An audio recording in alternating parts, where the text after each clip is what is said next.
មើលពីចម្ងាយមិនហ៊ានទៅចិត្ត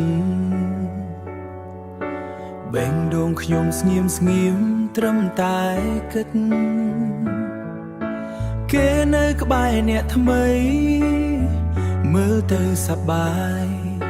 ខ្ញុំត្រឹមតែឈរមើលទឹកភ្នែកហូរតាមខ្យល់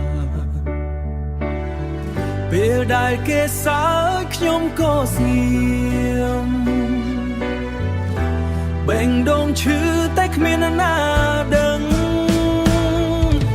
មើលគេមានសុខមង្គលជាមួយមនុស្សផ្សេងខ្ញុំត្រឹមតែជាមនុស្សដែលឈរមើលឆ្ងាយស្នេហាវាឈឺមិនអាចនិយាយទុកឲ្យវាឈឺក្នុងចិត្តរាល់ថ្ងៃមើលគេសប្បាយខ្ញុំក៏ព្យាញញឹមទោះបេះដូងខ្ញុំកុំបែកញញឹមទោះបេះដូងខ្ញុំក៏បំបែកបាក់ខ្លាំងបើសិនគេសុខខ្ញុំក៏ព្រមទ្រាំស្រឡាញ់គេពីចម្ងាយជារៀងរហូតអនុស្សាវរីយ៍ចាំង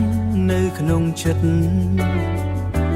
មិនងាយភ្លេចទោះពេលកន្លងគេប្រហែលភ្លេចអស់ហើយ